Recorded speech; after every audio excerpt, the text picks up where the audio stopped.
Okay, so I'm Austin, and this is, I guess, the third video in my Things I Love series.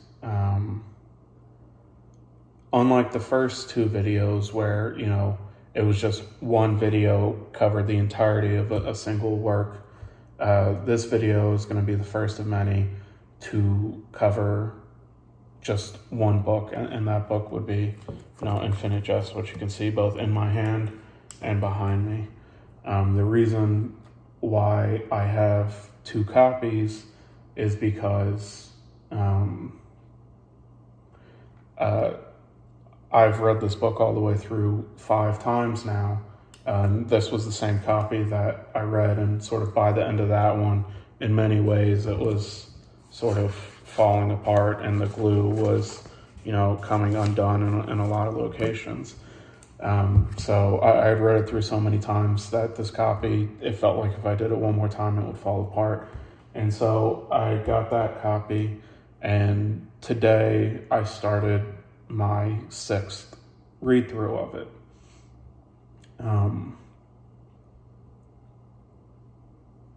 I suppose the reason why I have read it so many times, and this is a statement that I think it would be better if I didn't try to explain, is that, for me, this book is what I imagine, the Alcoholics Anonymous Big Book is for people within the AA program. It's sort of a text in which a person, albeit in this case much less explicitly, discusses certain challenges they've faced and how they've gone about trying to work through those problems. And then any reader can come to it and, if they can see that they have problems, if they can see themselves and the problems being discussed in the book, and they can see how someone's tried to go about solving them, then maybe they can learn something about, how to go about their own life. And that's sort of what this book is for me, where, certainly in an abstract way, David Foster Wallace presents, problems that he ran into and, potential ways about how he's tried to find solutions to them. And, I consider myself, I'm not trying to say that we have the same life, but I can see a lot of the problems that I believe he's discussing as problems that I also have and have struggled to go about finding solutions to. And so it's sort of, it's like this cycle where, I'll read this book, I'll get some ideas, I'll go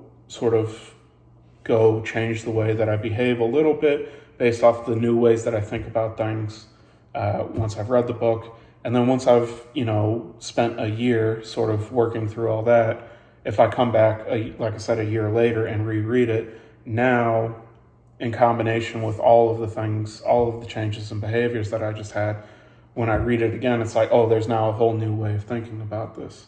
And so, I'm starting to read this book for the 6th time because it's still at the point where every time I read it, I get something new out of it. And I would say that this book has easily had the largest impact on the way that I go about life, the way that I think about my problems. And, because of that, it is easily the most important book in the world to me. And so, it makes a lot of sense that I would make a video about why I love it. But, instead of waiting till the end of the read through and trying to create one video that sums it all up, I figured that I would make just a series of videos as I go through it, working through the different sections. not necessarily like in a very structured, like cover every single part of the book, but when I read a section that means a lot to me, I'll just, make a video about why I love that particular section. So with that said, I suppose the first of these is going to be about the section that's, pages, I think, 17 through 27, of sort of the standard numbering system that I think has been used through every different print edition of this book. But it's a section where there's a character named Ken Erdedy who, I'm not going to spend any time really describing these sections in detail, but he is basically preparing himself for one final binge of marijuana. And something that becomes readily apparent is that he's had one final binge dozens of times, and there's a whole routine built into it. And there is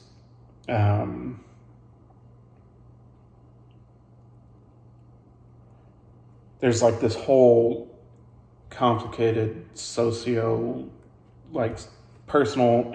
relationship type situations that he has built around,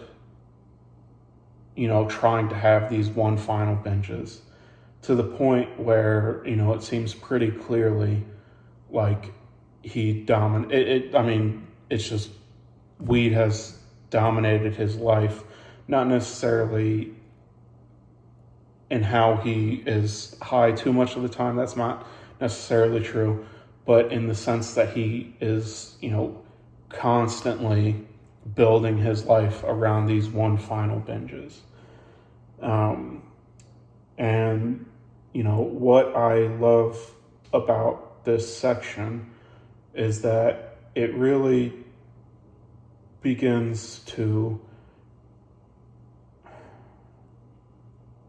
introduce the concept of, trying to figure out when something in life is a problem. And this is something that I believe that I had an issue with for a very long time, being able to determine what things in my life are or aren't a problem. And one of the things with the character situation, with Ken's situation, is that in certain ways, I don't think he takes his situation all that seriously because it's only related to weed. And, there's even like a conversation or flashbacks, memories of a conversation that he had, with a drug counselor who was saying like, hey, look, it may not seem like it, but an addiction to weed can be, just as, devastating as an addiction to alcohol or heroin or coke or any of like the sort of things that get way more attention, that it can have just a dominating effect on your life. And, I think, it doesn't go so much to explicitly state it that Ken is living in denial of a situation. But I remember, the first time that I read this book, even I was like, well, it's just weed, it can't be, right? It's not like he's like constantly running the risk of ODing or anything like that.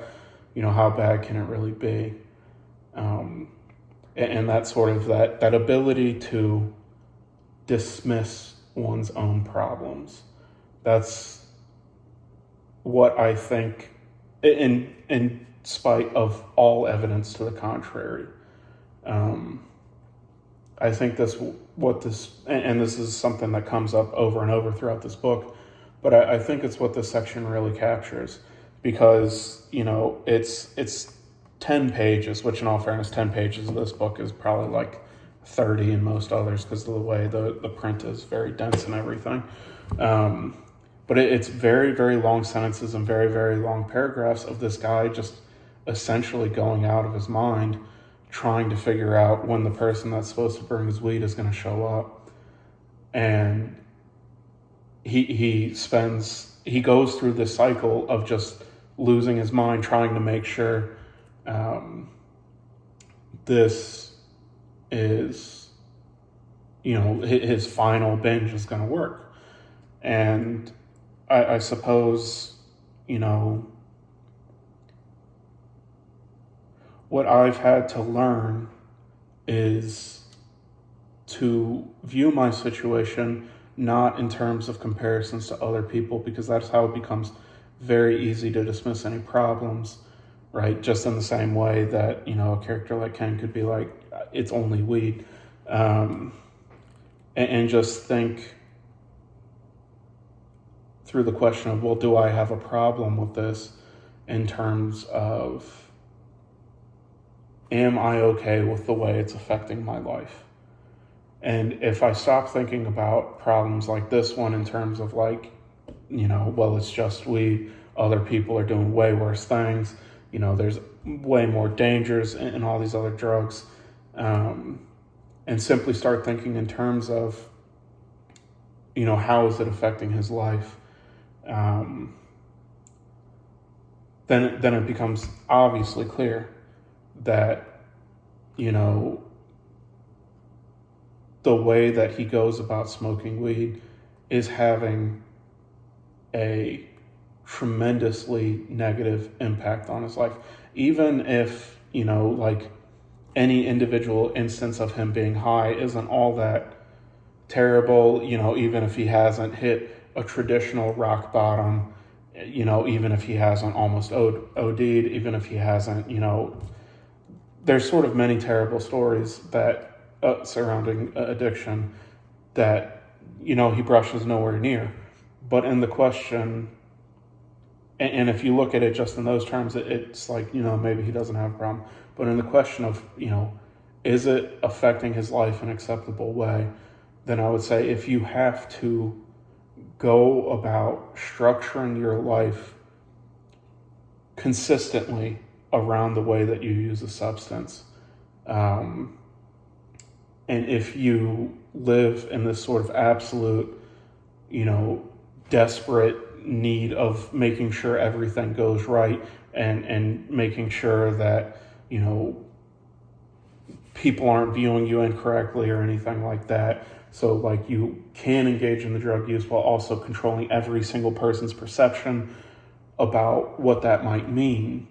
If it reaches the point where it is consistently dominating your schedule and it is consistently dominating your internal monologue, then it's very easy to say that no, that is a problem.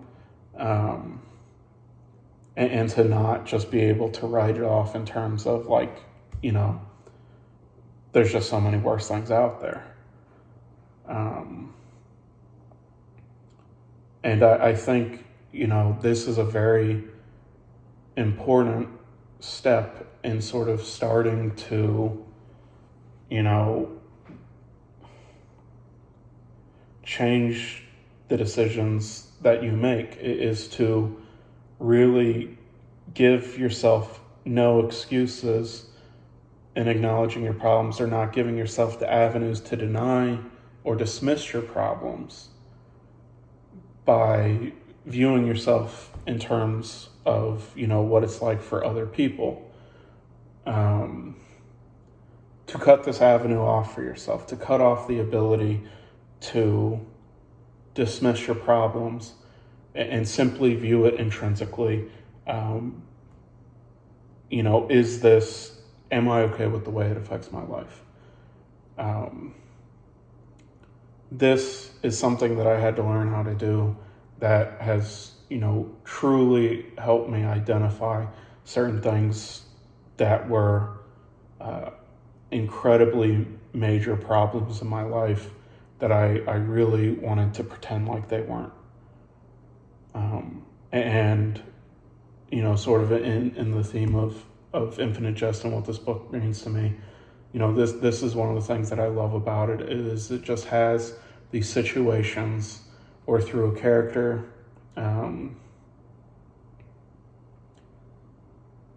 it just, gives me a way to see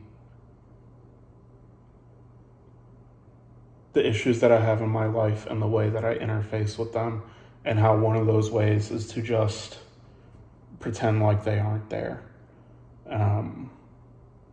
Anyways, that's what I really love about that section.